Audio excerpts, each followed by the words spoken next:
Thank you very much, Dr. Gayatri, for this opportunity to speak about uh, what a little bit about what COP30 was about, what happened there, and uh, what were the some of the more prominent outcomes. Before I begin, I see that there are colleagues online from outside India. So I encourage you to take a look at the website of our foundation, the MS Swaminathan Research Foundation. There is life beyond the COPs and negotiations. This is a foundation with a distinguished track record of more than 30 years of work in areas related to agriculture, biodiversity, specific ecosystems, and so on. So with a pro-nature, pro-poor, pro-women outlook.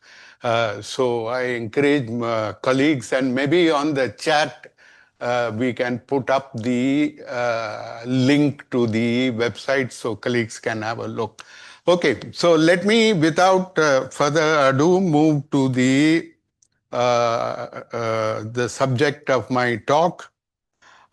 This COP, as you are aware, stands for the Conference of Parties of the United Nations Framework Convention on Climate Change. It meets annually, and it is a fairly intensive 2 weeks of work that the world gets together, and this is literally, I think, true, that the world gets together to discuss various dimensions, various aspects of the issue of global warming. Not climate change, global warming of anthropogenic origin. So that's the correct term. The COP or the events that take place around it are typically separated into two.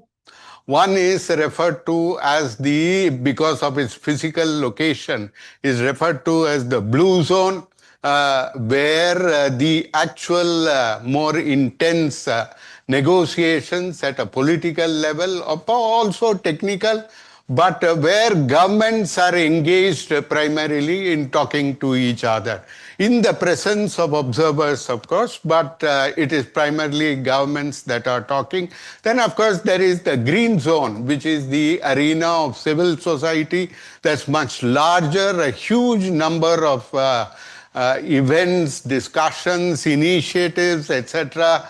are take place there. So in what I'm speaking today, that is not the aspect that I will be covering. And in fact, it is perhaps too much to have one overview of what happened in the green zone. But I'll focus on the blue zone. And even in the blue zone, I think there are a number of initiatives which are part of what governments are involved in the sense that it is part of the negotiations. So it has a certain formal status. Apart from that, there are a number of other initiatives which are sometimes referred to as plurilateral. Sometimes they are not even plurilateral. They involve some governments and some other non-government stakeholders. So even this aspect was very strong at Belém. COP30, the Brazilian presidency, was invested a great deal in what they call the action agenda, which took place across some 30 issues. So there is a summary report of that, and that may be perhaps of greater interest to us in practical terms. So that will also need to be the subject of a different discussion. But at this discussion, I would like to focus simply on the main things, the headlines, as it were, of what happened at Belém at COP30. So let me, without apologies, point out that I will be speaking from a very distinct perspective, which I think broadly is aligned to what developing countries think. There are a number of differences. All countries obviously or not think alike on these issues. But I think there is a set of issues that developing countries do have in common. And there is a distinct, shall we say, divide that exists, a certain difference of perspective. There is no use, I think, trying to shy away from this reality. This is a reality of the world we live in. So there is, if you wish, a distinct global northern perspective. And it is very often presented as the climate perspective. But I would argue that there are very distinct differences between the southern perspective and the northern perspective, even though both of us in the end are perhaps talking about the same thing, but in very different ways of thinking about it, in the way we frame the problem, what in fact the problems are, and so on and so forth. So climate change in the sense of global warming due to the emissions, this is the, if you wish, somewhat simplified, perhaps even caricatured without apologies because it's complicated, so I'm trying to make it simple. So this you might call is the broad northern perspective. Many people think it is the scientific perspective as well. Unfortunately, I think that happens only if you don't dig down deep enough into the issues. So how does this work? This works broadly as the following. Climate change is a global problem for which all are responsible and to whose solution all must contribute their best efforts. The moral obligation to reduce greenhouse gas emissions overrides all other obligations depending on who you talk to, including development. As a global problem, the world must find, obviously, according to some, the most efficient and least expensive way to reduce greenhouse gas emissions. Yes, support is needed for the vulnerable and the poor, but it is best if that support is channeled in the most efficient way, namely through markets, carbon trading, and the like. Equity, yes, but it follows in priority after ensuring environmental protection. And finally, those who have high emissions need to reduce, but it is best if those whose development trajectory may require emissions in the future reduce their growth and prioritize emissions reduction. This particular last thing has a long history. It goes back to the so-called Club of Rome and the Club of Rome's projections of sustainability that they undertook in the early 70s, where one of the chief concerns, and it's quite amusing to see that in today's light, one of the chief concerns was how will the world be sustainable once China and India reach adequate levels of consumption. So, so this kind of issues have a long history. I think there is from the beginning, and India has been through many distinguished diplomats and distinguished, shall we say, officials and political leaders have contributed to the making of what you might call the Southern perspective. I recall, for instance, the name of Dr. Chandrasekhar Dasgupta, a distinguished diplomat in the MEA, Dr. Pradipto Ghosh, and many others. And in the civil society side, people like Sunita Narayan and so on. So right from the ratification of the Climate Convention, the challenge of implementing equity it's been something that the developing countries have confronted. The implementing equity and the principle of common but differentiated responsibilities and respective capabilities, often abbreviated as CBDR and RC, with developed countries. Yeah. With developed countries taking the lead. This, in fact, is a commitment that all countries have agreed to as signatories of the UNFCCC in Article 3.1.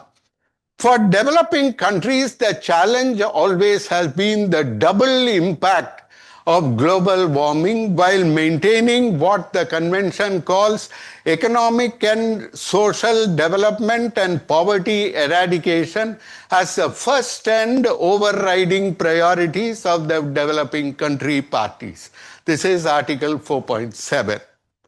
So, nevertheless, I think the perception of the developing countries has been that they have faced consistent pressures on curbing their growth.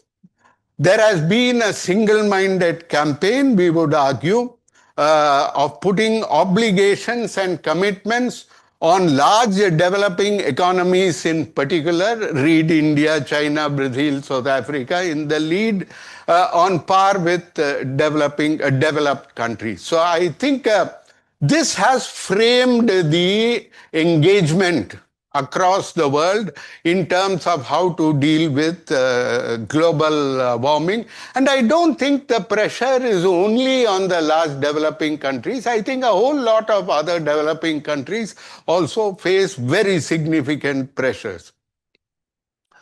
So this takes place in the background of, we must remind ourselves, certain fundamental global inequalities.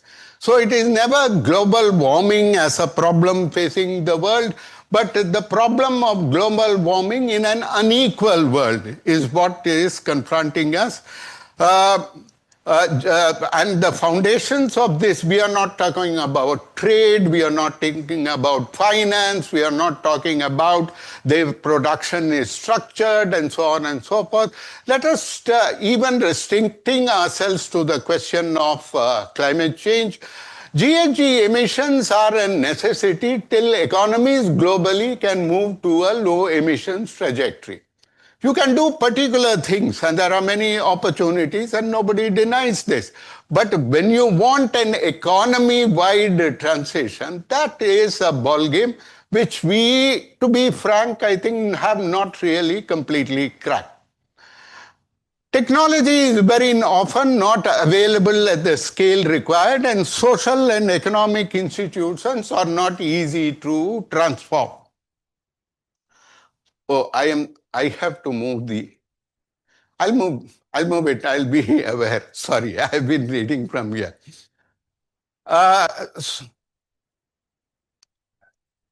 Sorry. So technology is not available at the scale required, and social and economic institutions are not easy to transform. We may talk about the difficulties we face, but you know, if you look at the difficulty that the world's foremost economic power, the United States of America, has had in this process, it is, I think, meaningful to recognize that this is not easy. It is not something, oh, if you wish we could do it. And I think there's substantially more that is required to that discussion. One of the fundamental parameters of this is the global carbon budget, which is the limit on cumulative emissions that ensures staying within a particular limit on global temperature increase. And this really determines, you know, the space that you have for flexibility in your economic transition towards a low emissions development trajectory. You cannot be transitioned to a low emissions economy because we are not economies, especially the global south. Economies are still developing, and there are all kinds of needs and aspirations that remain to be met. This global commons has been and is being severely exhausted by the developed countries, even after reducing the budget, because the limit on emissions obviously is smaller if the temperature increase is smaller. So even after arguing for a 1.5 degree warming target, the developed countries do not appear to have matched it in terms of emissions reduction. So this is the crux of the problem. So this global carbon inequality is a reflection of and partly continues to drive other global inequalities, and they are connected to global inequalities, particularly in energy and food. And this is something we need to be concerned about. Oh. So I will not go into this subject in any detail further over here. At the MSSRF, we host this climate equity monitor in. This is the website where we discuss this question of global carbon inequalities and the global carbon budget in substantial detail. This is done in collaboration with Nias and my colleague Tejal Kanetkar, who is online as well in this talk. So now to cut to the chase, as it were, to speak about COP30, let me summarize in one slide all the way from Rio in 1992 when the climate convention was signed, all the way to 2025 when we had COP30 in Belém. So one of the significant features of this entire period was what I might call the undertaking of what some colleagues facetiously have called the great escape by the developed countries. I think Dr. Swaminathan Research sometimes has used this phrase, the great escape, and where no legally binding commitments are taken to take the lead in climate action. This has been an article of faith. And even where, for instance, in the United States or in Europe, there have been differences between various sections of the political spectrum, there is some kind of fundamental unity on not taking legally binding commitments internationally. Okay? And so from Rio to Paris, via the aborted Kyoto Protocol, developed countries force a journey towards commitments by all, trying to erase the principle of differentiation, common but differentiated responsibility.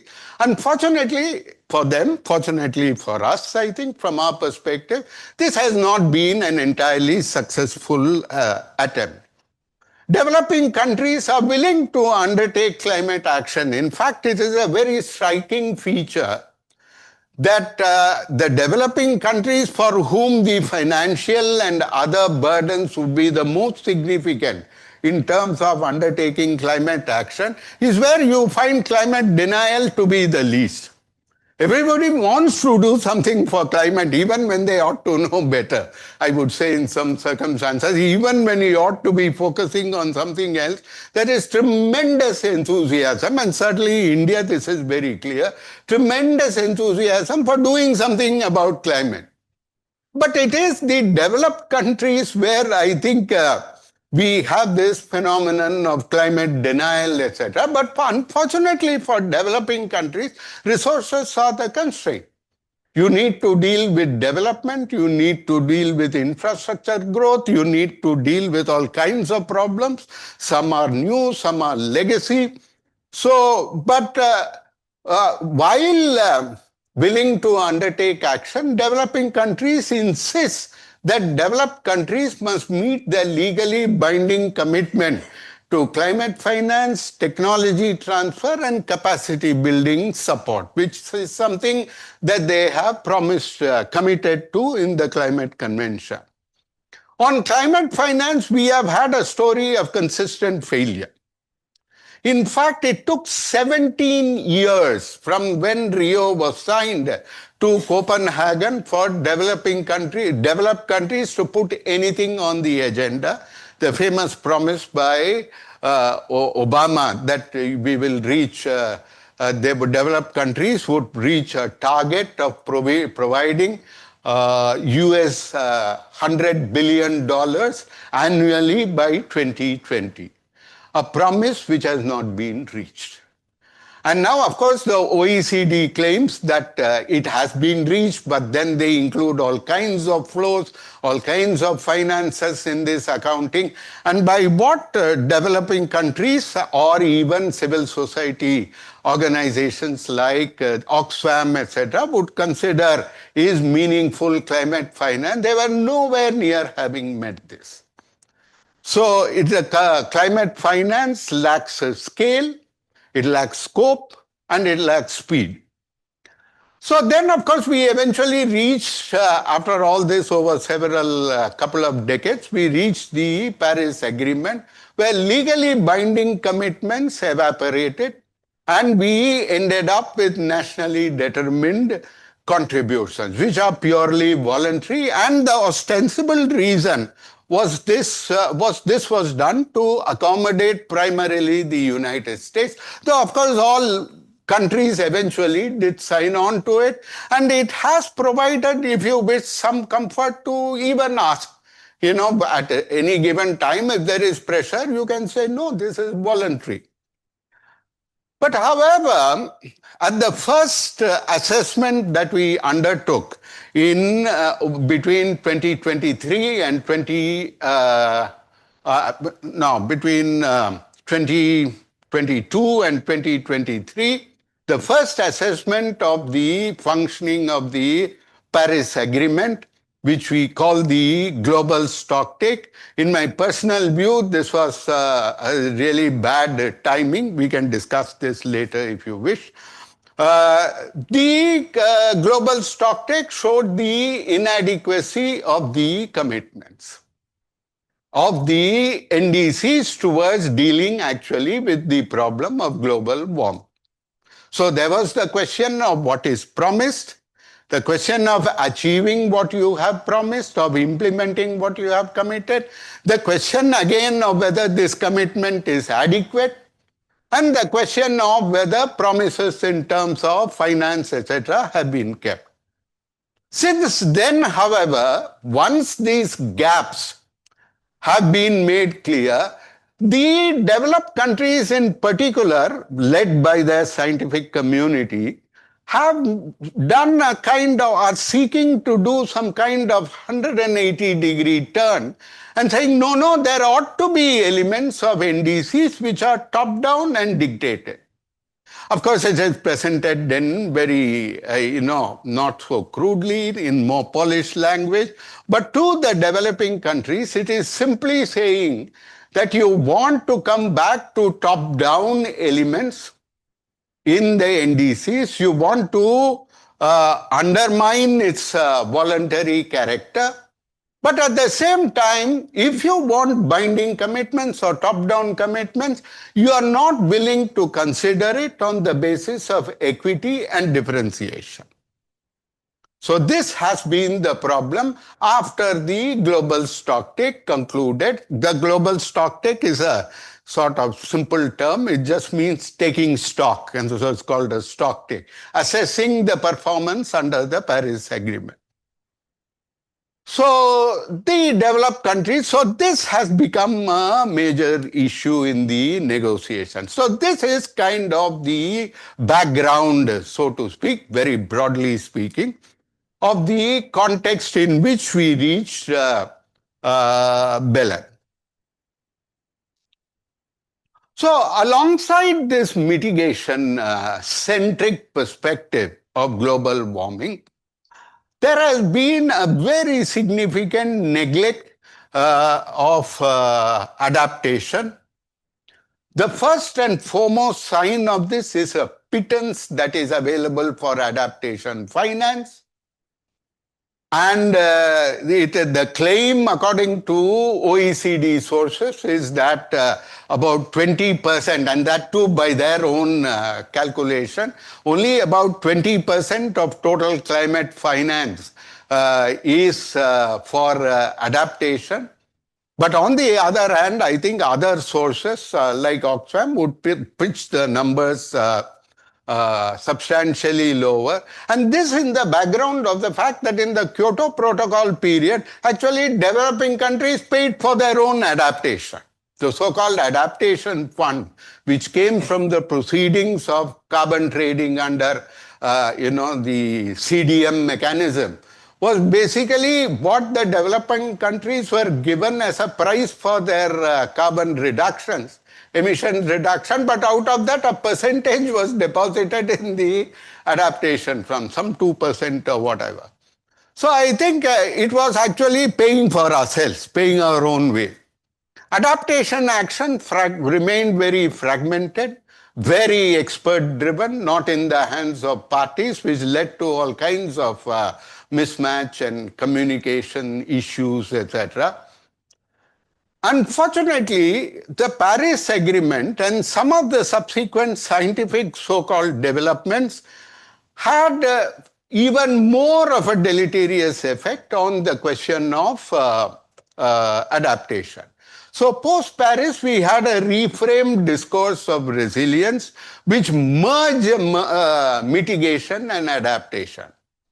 And I really want to underline the fact that if you conflate mitigation and adaptation, or if you argue that everybody is responsible for mitigation and adaptation, quote unquote, more or less equally, then I think this violates equity and this violates responsibility.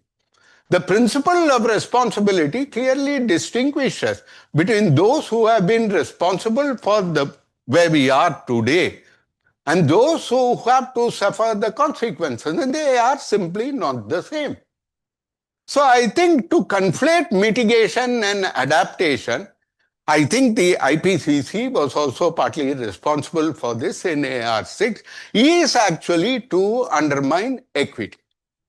And I think this is something we need to pursue further. Unfortunately, the IPCC sixth assessment report, under the wave of the thinking that came after the Paris Agreement and the 1.5 target, I think got very diverted from the discussions, diverted from the agenda of adaptation. A lot of this came up in the discussions when framing the seventh assessment report, chapter outlines, etc. Overemphasis on the issue of maladaptation. You are not even doing any adaptation. So you start worrying about maladaptation before you start doing adaptation. That's really setting the cart before the horse. Then this very unclear idea of limits to adaptation that, frankly, I think even in the biological sciences, it does not make, is not a very coherent idea. The idea of limits to adaptation. I think we need to discuss these issues. A decisive move away from vulnerability to risk, which I think completely overturned this story and pushed away a rights perspective into the background in adaptation. And then a somewhat very peculiar insistence on transformational adaptation versus incremental adaptation, and trying to dictate in a quite, shall we say, academic, in the negative sense of the term, in an academic way to the world, what should be their agenda in adaptation. So finance was not achieved. The USD 300 billion promised annually by 2035 at Baku is highly insufficient. So this is the other part. So all this package is what we take to Belem, and this is the context in which it begins.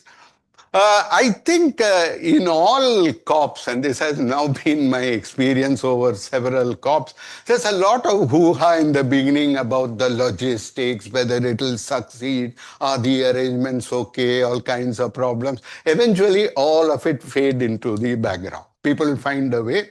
There's something or the other happens at the last minute, governments step in, or people do spend the money that is required, agencies or funding agencies, whoever.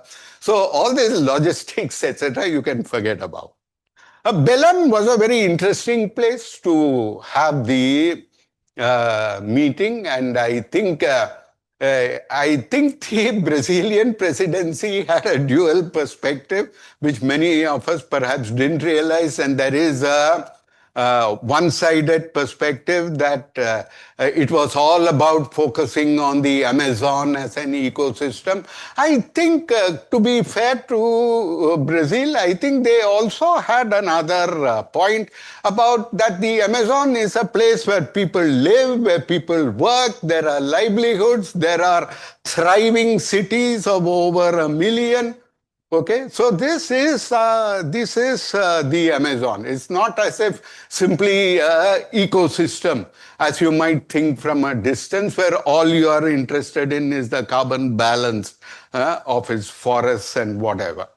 So I think that way Belem was very encouraging, and Belem, I must say that, given the shortage of accommodation, we would not have succeeded in having a COP there if the people of Belem had not opened their residences to accommodate the huge overflow of participants. And I think across the board, especially certainly the Indians, found extraordinarily hospitable, friendly city. This is very relatable for people like us from the third world. So that by way of Belem. And this is something I think that struck a lot of us. So you could buy pav omelette on the street. And they do call it pav because that word is from the Portuguese. So, so it's very, we retain very warm memories of Brazil. And I think that kind of personal one-on-one solidarity is significant. The internet does not quite replace that. But anyway, to get away from that. So we had, I think, in the Brazilian presidency, a proactive, energetic presidency. I think they produced a number of letters to all stakeholders across the world, very active in reaching out to parties, civil societies. There are a number of new initiatives. Perhaps the only thing in retrospect you might say is, was there an element of overreach in this? The global ethical stocktake was interestingly conceived, but we did not see it play a crucial role in various other happenings. So I think, but nevertheless, there was no lack of sort of energetic, proactive work on the part of the presidency. It was held in the background of the US withdrawal from the Paris Agreement and its non-participation in all activities. And so I think the defense of multilateralism was a very important agenda item at COP30. And so from the developing countries in particular, and certainly Brazil, I think, was echoed this, that on this there must be a unified message from the world. And perhaps I would say in retrospect, that this had some kind of subtle impact in ensuring that there was final agreement, even though there were very sharp divisions on the way to the final decision. So this was important. It was 10 years of the Paris Agreement. So clearly, and the Brazilian presidency argued, articulated that an agenda of implementation. And I think this is something they carried through with some success. I'll come to some of the details. But there were, I think, initial promotion by Brazil of a new rhetoric that raised serious concerns. This was, one is they spoke of implementing the global stocktake decision. And this raised serious concerns because the Paris Agreement leaves it to parties to decide what they want to learn from the global stocktake. There's no question of dictating it. Of course, you might say, well, no, that is inadequate, so people have to have some rules about what they have in the NDC, but then you have to have a proper discussion. You can't say this is under the Paris Agreement. And I think this was the point that developing countries made. It was not about I think, and it is in parts of the global media, this is misrepresented, I think. If you have an agreement, then yes, you abide by it. In fact, the agreement was made to satisfy the developed countries, particularly the United States. Now, if you want to change the architecture of that, well and good, but then there has to be a separate, clear, transparent, open discussion of this and cannot be just sort of smuggled in, if you please, into some decision.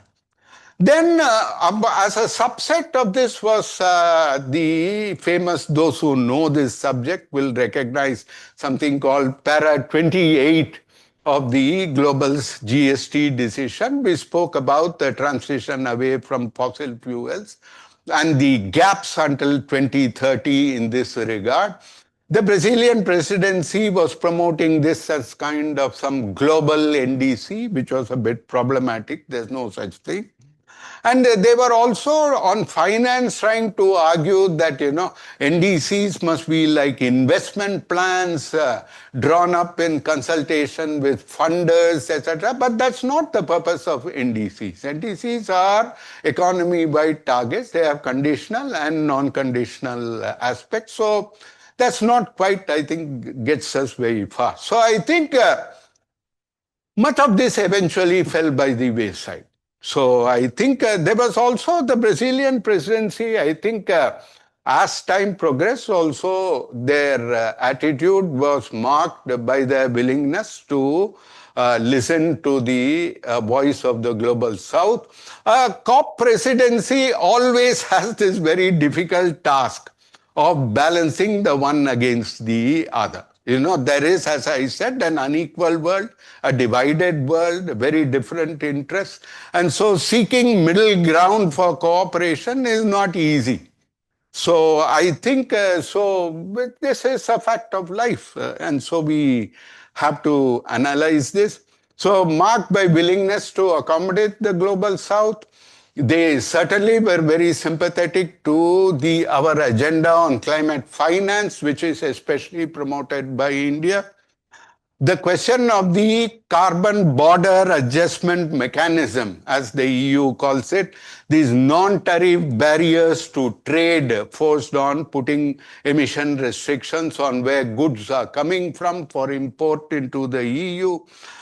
Putting this on the agenda of discussion and focusing on the issues dear to developing countries, such as the question of just transition, adaptation in particular, and technology transfer. So I think, what is the balance sheet? So just before I speak about one or two particular aspects, I would say that the balance sheet of COP30 is positive in many ways. It substantially fulfilled the promise of a COP of implementation. Even if, the kind of outcomes that were sought did not match the initial expectations, but I think it definitely established itself as a COP of implementation. And I think that is something which marks a new stage in the evolution of what the global climate regime is. So unfortunately, it seems, I think in this regard, I would just very quickly add that the developed countries are still not comfortable with it. To many of us, it seemed that the developed countries are still in negotiating mode, And as the Brazilians kept saying, negotiations are over, is implementation. Negotiations are not over, that we certainly agree. But I think the idea of new goalposts, new targets, then nobody is getting down to actually what does it take to implement. And that has been, I think, the BELEM, I think, has advanced this discussion. Much was gained in terms of negotiating space for the global south. Brazil had promised that it would respect lay down what it called guardrails, which it said eventually that the Paris architecture, the way the Paris Agreement functioned, there would be no decision which would undermine that. And I think that was certainly kept, though there was some blurring of the boundaries. There were compromises which were made. But nevertheless, I think this promise largely held. And I would rate it positively. Many key agendas of the South made progress. We got discussion on, we have a work program to discuss climate finance, especially what is India's key insistence, namely Article 9.1 of the Paris Agreement, which talks about the commitment of developed countries to provide climate finance. What the developed countries often do is to talk about Article 9.3, which is about mobilizing resources. The two are not quite the same. So India has been insistent that the focus should shift to Article 9.1. So we have eventually we have a work program that will discuss climate finance, but including, and it is explicitly noted, Article 9.1. CBAM on trade and climate, there will be a 3-year dialogue held annually every year on the issue of trade and climate change. This is very important gain because there has been quite fierce resistance to any discussion of this. So I think this is a substantial thing. On adaptation, I think very significant progress has been made. And this is something I think in MSSRF we should, we as a, in the language of COP, as a non-party stakeholder of some distinction in the Indian context, we need to study this and we need to see what we think of it, our views on it, and there is work around that, I think, waiting to be done. But I think it briefly, perhaps not really, ran the danger of not coming to a conclusion, but it did, which was very important. Just transition, another issue which sort of perhaps could have began in academic discourse as a counterpoint to equity. And so it had many problematic aspects, but now in the UNFCCC, over the last 4 years, it has become something which has been taken ownership by the developing countries, but not thinking of it purely in terms of what I sometimes jokingly call thinking about VRS on a global scale. VRS meaning voluntary retirement scheme on a global scale. That's not just transition. It's much more than that.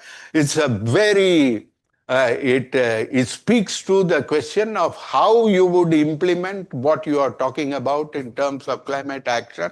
So the decision to continue perhaps the work program on it and also to have some kind of just transition mechanism to discuss this, to see how to take it forward, which its outlines are not clear yet, but nevertheless, such a mechanism has been instituted. And this, I think, is a major issue. Similarly, there's a discussion on that technology transfer and implementation program, again, a technology mechanism.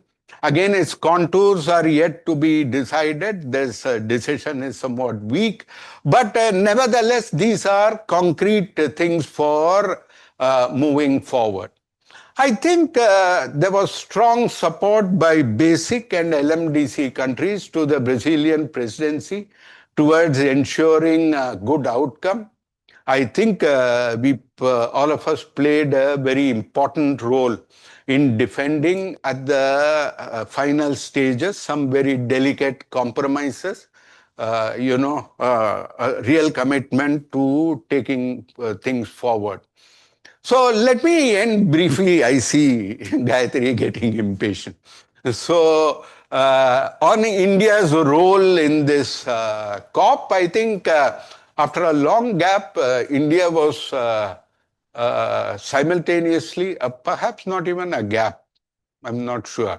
Anyway, India was spokesperson for both LMDC and BASIC, and I think so. This called for very close engagement with all issues across the board, starting from uh, the very beginning of the COP. And I think part of it, agenda came to, sort of role came to us given the lead we played on climate finance issues at Baku and the voice that we had so clearly articulated there, the concerns.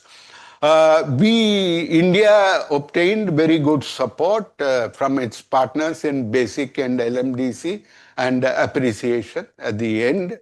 Uh, India was, I think, though not all of it can or should get into print, India was, I would say, a critical deal maker on number of issues. And I think defending balances where necessary, pushing where necessary, this is something that takes effort. And I think we established that role very clearly here. We have done so also earlier, not saying, but here perhaps as spokesperson there was a little extra we had to do. India's Minister for Environment, Mr. Bhupender Yadav, was of course part of the ministerial pair guiding the technology agenda negotiations, which were also well concluded. The balance was delicate. And our key agenda of opening a discussion on finance, focusing on Article 9.1, had huge traction with strong G77 plus China support. So I think this is, I think, something which is an articulation that we have maintained. We have, I think, almost a 30-year record of being a lead negotiator on this. And it is something I think we are very conscious that whatever flow is there, not all of it will flow to us. So I think this is an issue we take up on behalf of the Global South. And so it is satisfying that there were that this agenda drew the kind of broad support that it should.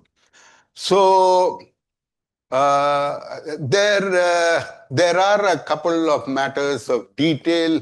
So maybe I will just end very briefly with something that briefly appeared in the press and has been part of some civil society comment. And that is the fact that the words fossil fuels didn't appear in the decision, like the decision in Dubai. And there were talk of a roadmap for transition from fossil fuels. This also did not appear. Now, part of the problem is that the developed countries, with some developing countries, sought to open this issue in the late stage of the negotiation. Now, that doesn't work. So, if you are wanting it, you should come transparently with an agenda for it. Their agenda was somewhat different, and which I can explain later if there are questions. And that not having gone through, then it became a sort of diversionary move, pushing back what the South was asking. As far as India, BASIC and LMDC countries and several others were concerned, first we said, you haven't prepared for it. Second, it has to be backed up by strong language on equity and related matters, and developed countries taking the lead. In all the decisions from Dubai about tripling renewable energy, etc., developed countries have never stood up and said, okay, I'm going to triple renewable energy and this is my target. They never say this. In fact, the US in its NDC hedges by saying we are making economy-wide commitments, but it depends on a number of stakeholders, so it depends on their behavior also whether we'll reach it. So, without their taking the lead in concrete terms, there is no way that we are going to repeat the Dubai decision. Global goals cannot be accepted without reference to differentiation, or they must be demarcated as global goals, which will then be interpreted in the context of differentiation. Like global net zero by 2050.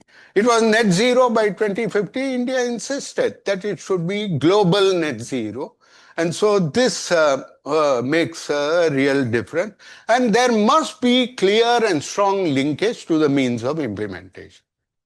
And this is not four countries, and it is not some three petro states which went and blocked it. Something like 60, 70 countries told the presidency that this won't fly. And so the presidency, in I think good wisdom, withdrew the suggestion to have it, which was tentatively present. And I think developed countries, even though they gave press conference on it, in the actual negotiations, as far as we can make out, they did not push it the way they were pushing it in talking about it in public. So with that one thing, I'll stop here. Thank you. So I think Dr. Jayaraman's put a lot on the table, and I'm sure he has a lot more to say. So we'll start with first questions in the audience, and then if there are people online who want to ask, maybe you can either raise your hands or type in the chat box. So we'll start with somebody here. Anybody who wants to ask?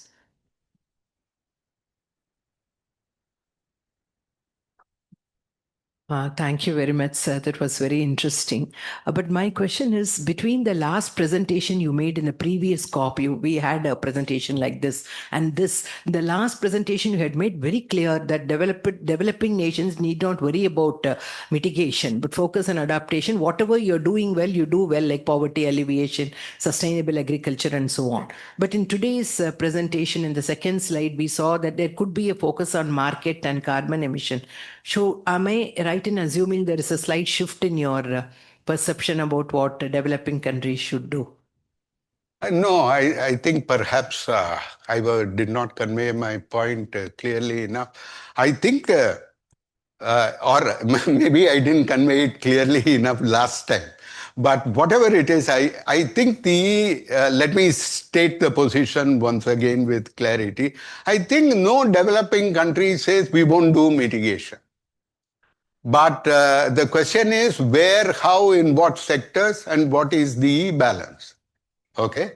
And the second question is how much can we do by ourselves? How much can we do with support?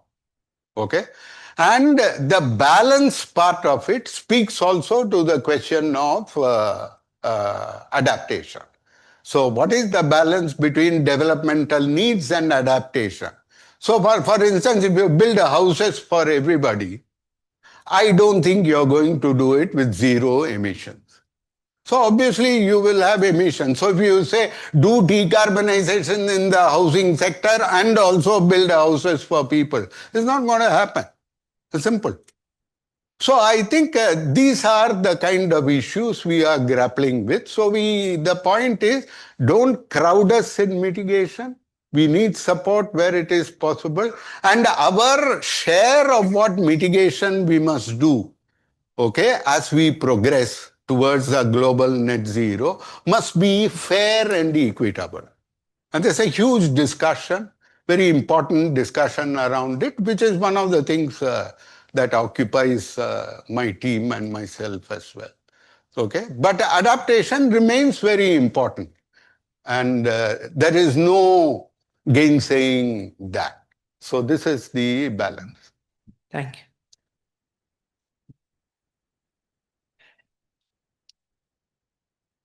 Thank you, sir, for the presentation.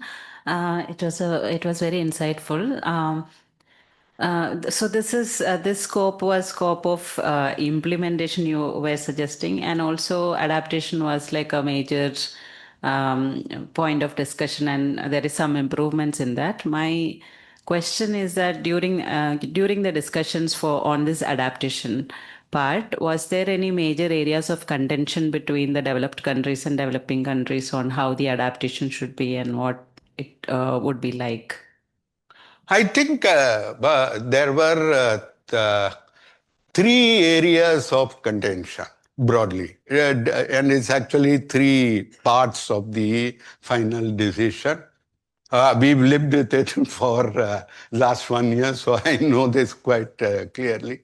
One is about the indicators. And that was, I think, very clearly a good lesson.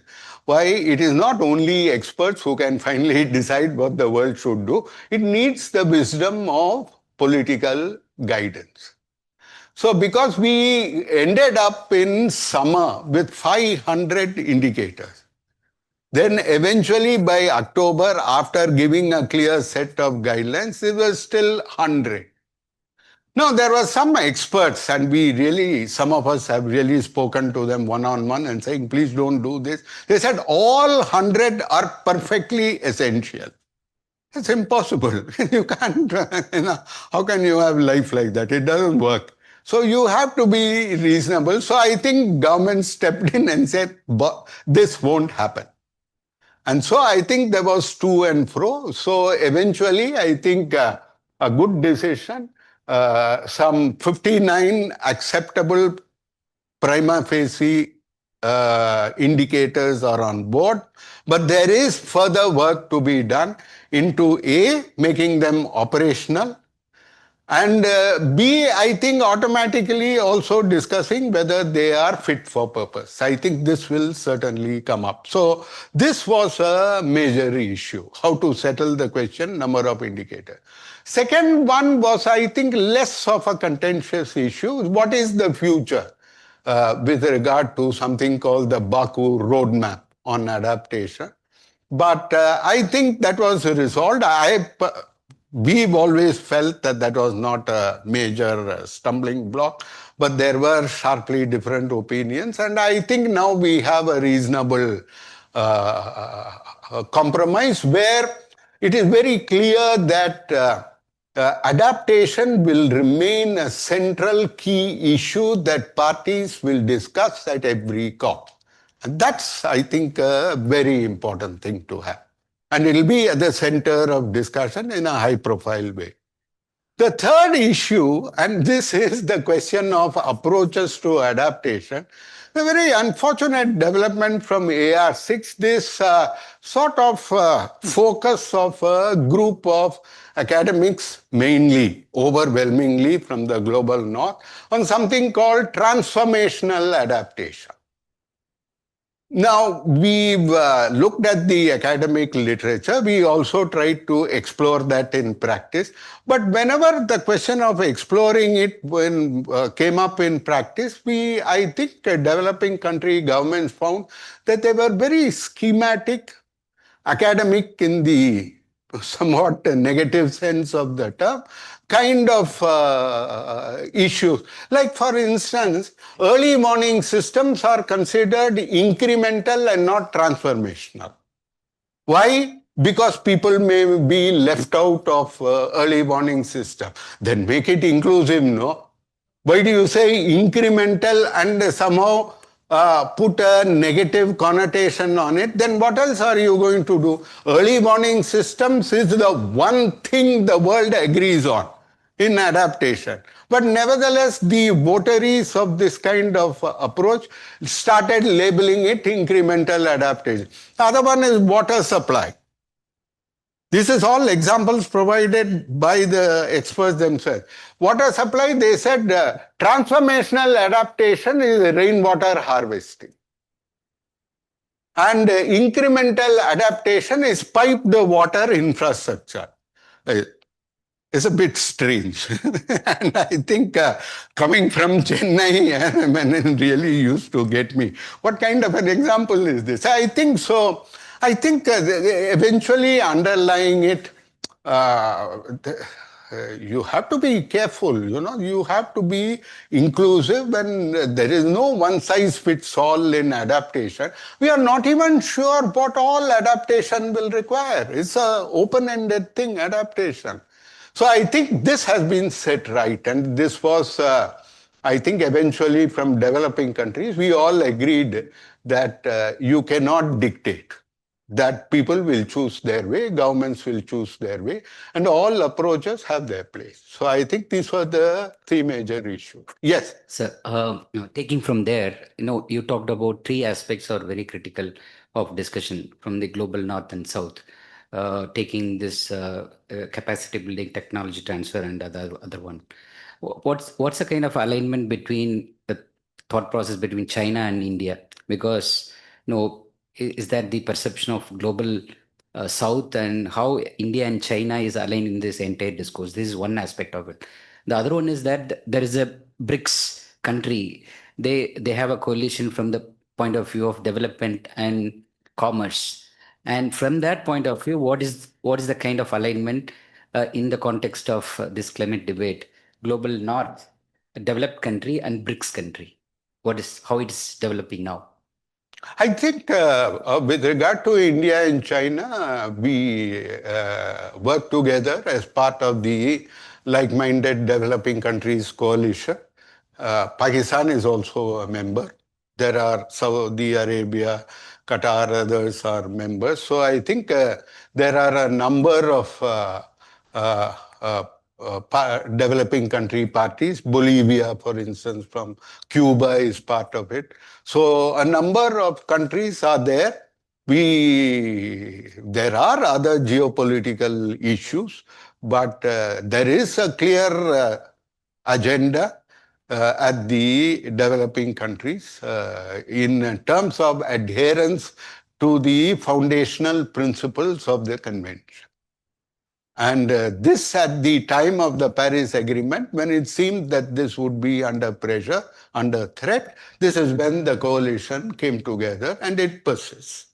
So that's one thing. With regard to BRICS, I think BRICS is not a recognized country grouping at the UNFCCC because Russia's original status was as an Annex 1 party, and later on many of the Eastern European countries and were considered what they call economies in transition.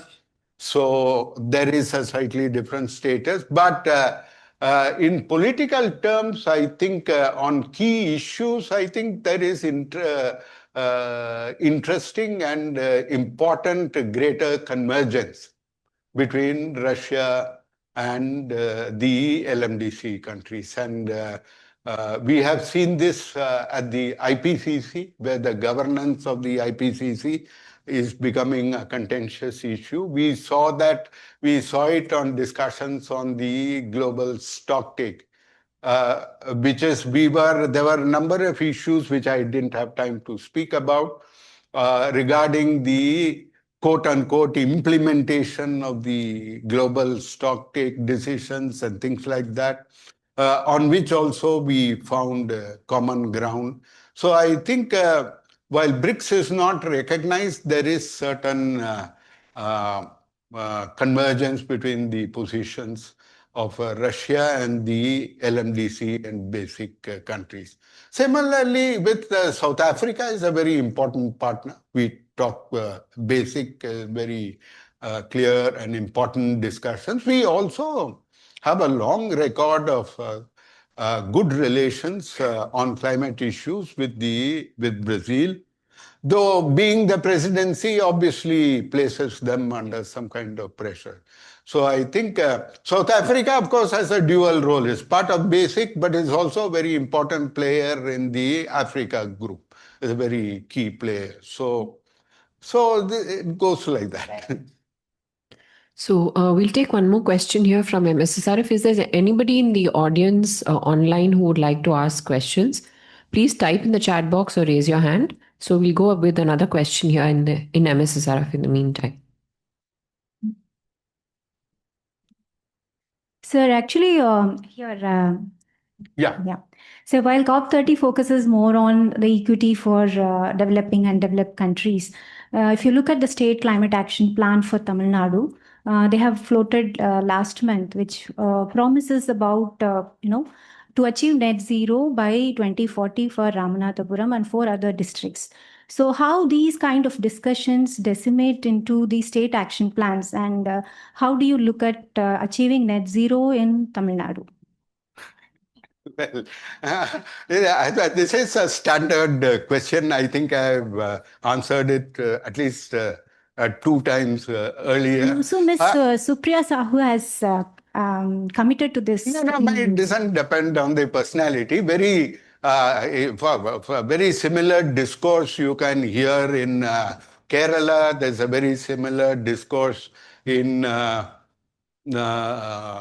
Maharashtra, though not of late. For instance, I remember in Glasgow, Aditya Thackeray was there and he said Mumbai will be net zero by 2050 or something. So even though the Prime Minister just said 2070. So I think this kind of thing does happen.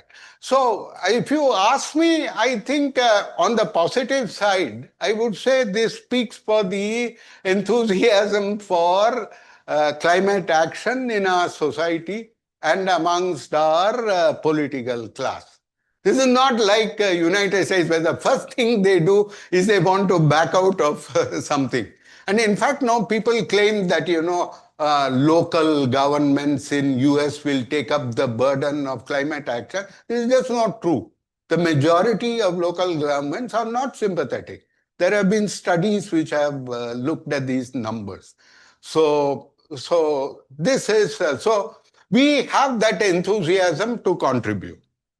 And this is across the board. And so I think that's a good thing.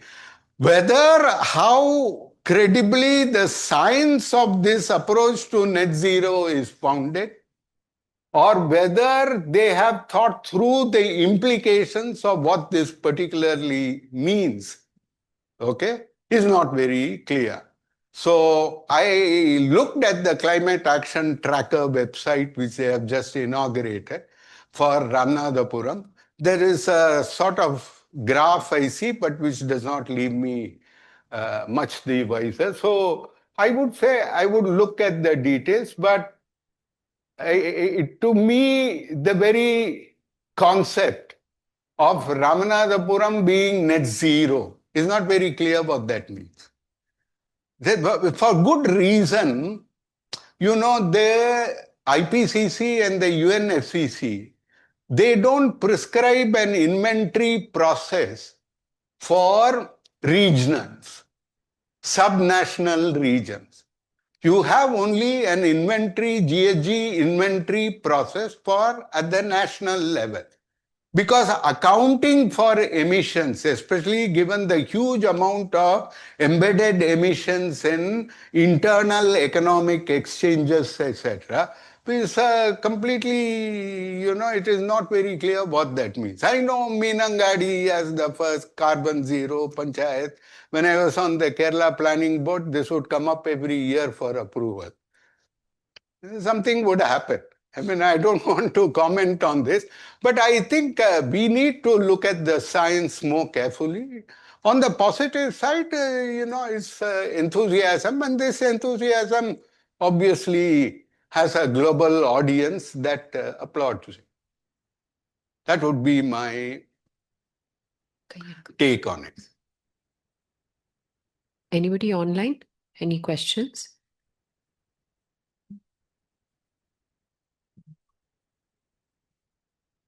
We'll unmute you if you can just identify yourself. I don't know, just checking. Yeah. Okay. Yeah. What do you see as the, Jayaraman, as the opportunities for MSSRF now? You mentioned in passing. So clearly there are many things related to policy and also related to adaptation and discussing around the different sectors. What does it mean? And, because we are in a position to convene a lot of other NGOs, academics, as well as government actors. So should we be thinking about something particularly related to sectors we work in closely, like agriculture, nutrition, health? I think there are, one thing is obviously adaptation. So I think these indicators need to be unpacked. Now, too much of the conversation at the indicator story has been driven for, willy-nilly, that's how it played out. by multilateral scientific institutions like the FAOs and etc., which is fine. I think it is not a problem. But I think we practitioners need to get into it more seriously. And also look at is this what will work? Because eventually this will come up for review in 3-4 years, and the implementation eventually we have to do. No, who else will do? So we need to work with the government. I think government is also will be concerned by this. I am completely sure. We are in the process of developing our national adaptation plan.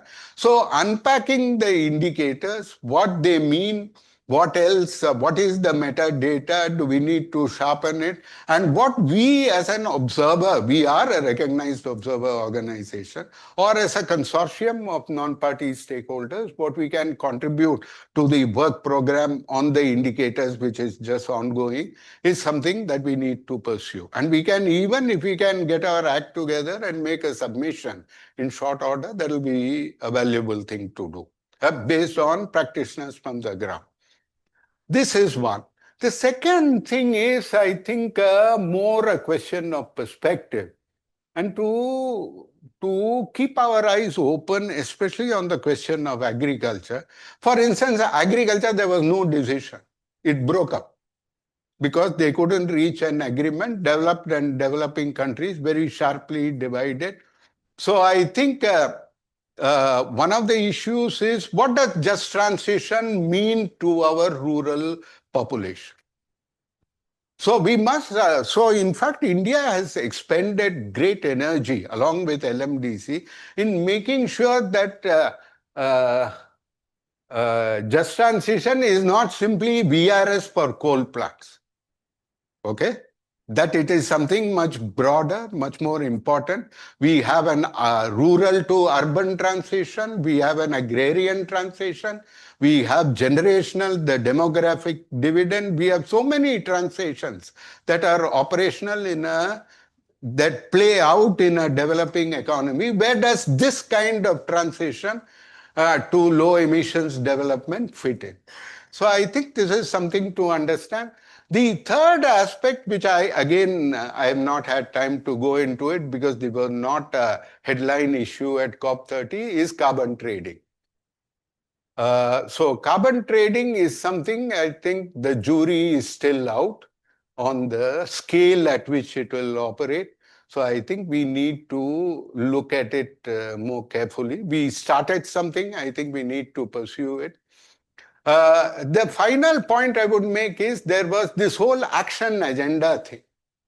So there are a number of other initiatives. There was stuff on health, etc., which was there. So I think what went on in the action agenda, what were the initiatives that are now afloat, and how we would relate to them. Much of it involving non-government actors. So that is an area, but that requires, a separate discussion. I didn't want to bring it in; it will be too much today. Tejal Kanitkar, you've raised your hand. We'll unmute. You may please ask your question. Yeah. Or maybe a comment. Yeah. Yes. Thank you. Thank you, Jayaraman.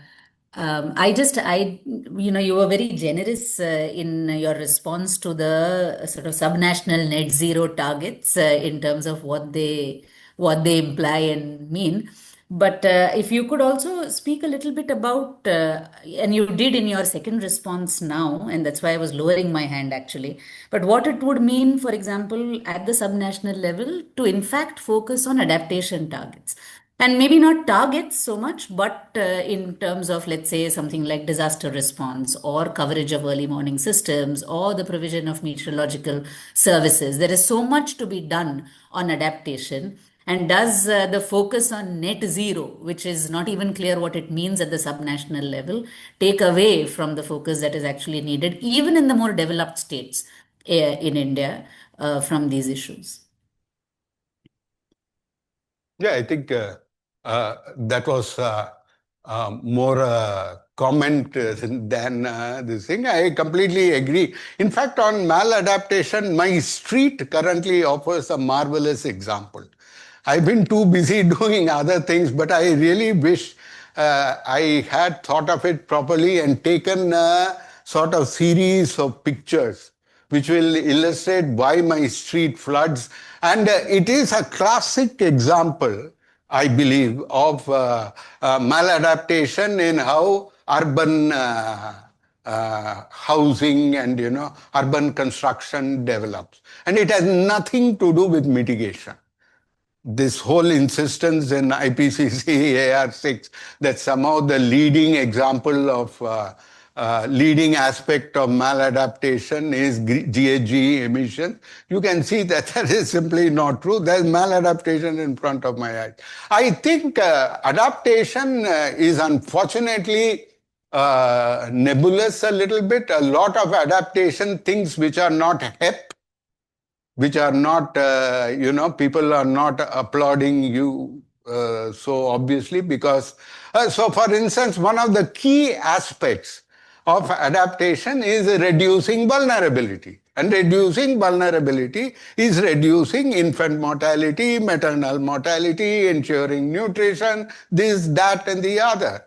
And then people think that, whoa, that's old-fashioned stuff. That's the solar panels and where are the windmills, etc. So unfortunately, that attitude, I think we have to change. So I look forward to a new generation of, in the administration that, there are the pioneers who were interested in climate action. But I hope a new generation will see the real challenge, which is adaptation. Biodiversity. And I think we should take a very careful look at the indicators for biodiversity in the adaptation indicators. The ministry has had sort of very detailed discussions on this, and there are issues to be considered. So that's, in fact, a very important area for which we would be interested in. Yes. So there's a question in the chat box. What will be the effect of COP30 on the climate innovation startups in India? So they're looking for your comments on this. Well, I think mixed. After what was it? COP26 in Glasgow, you could see a real push for mitigation. And in fact, unfortunate consequence of Glasgow was adaptation got sidelined, even though we started work on the global goal on adaptation at Glasgow. So that on the startup scene, I think it is a mixed bag. I think there is a lot of items in the action agenda which shows that there is scope for innovation.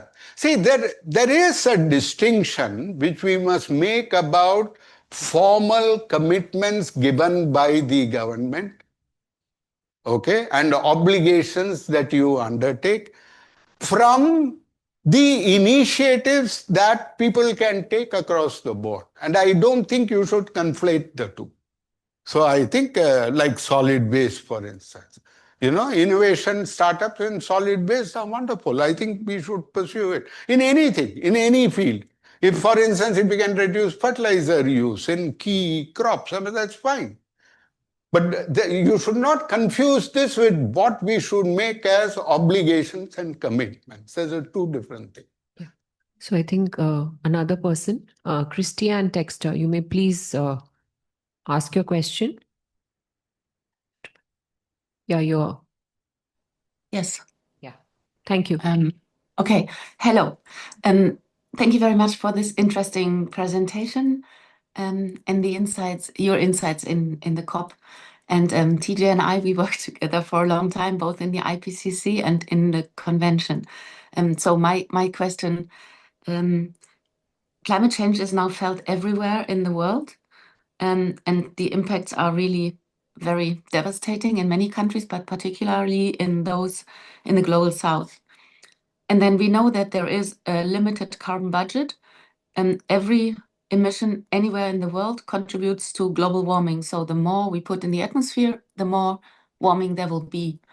And we can now see that developing countries, rising emissions, developed countries, most of them decreasing emissions.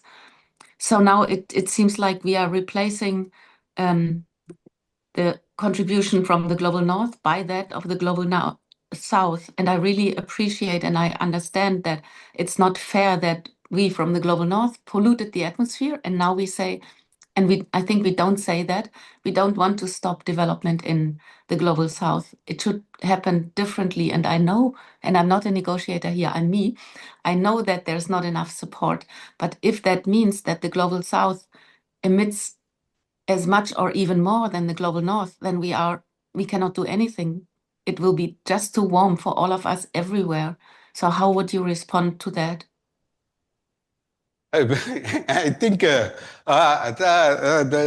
just for the audience, I must say this is Miss Christian Textor is a distinguished colleague from the German delegation. I've had the pleasure of negotiating with her now over a number of years, and we've had many exchanges. So obviously we come from different viewpoints, but we have if I may say so, learned from these exchanges over the years. So it's a pleasure to have her presence in the seminar. Yes, I agree that there is the problem if you talk of the should we look to the future? And what is the point in looking to the past in terms of emission? So that is why we would argue that the principle of responsibility is very crucial. Responsibility is both historical and current. And the current cannot be isolated from the historical. So if it is simply a fact that yes, it is true that there is a rapidly depleting carbon budget, but there is also the responsible of equitable sharing in the past of the carbon budget and the equitable sharing in the future of the carbon budget. And so perhaps 1.5 is out of reach. Already in the Belém decision, for the first time, we refer to 1.5 with overshoot. So that is why developing countries are saying that while they would like to undertake mitigation action, we recognize the shortage of the carbon budget, but there have to be resources. It just can't appear from thin air. So that is very important. And given this inability, for whatever reason, structural or otherwise, of developed countries to reduce as much as they should have or need to on an equitable basis, then negative emissions are necessary. So I think one needs to, so net zero will no longer be an end point, but net zero will itself be a translational thing towards negative emissions. None of us is clear what that means, but we need some answer to those questions. So I think this is a debate which we will continue, Christian. But thank you for being here and thank you for your question.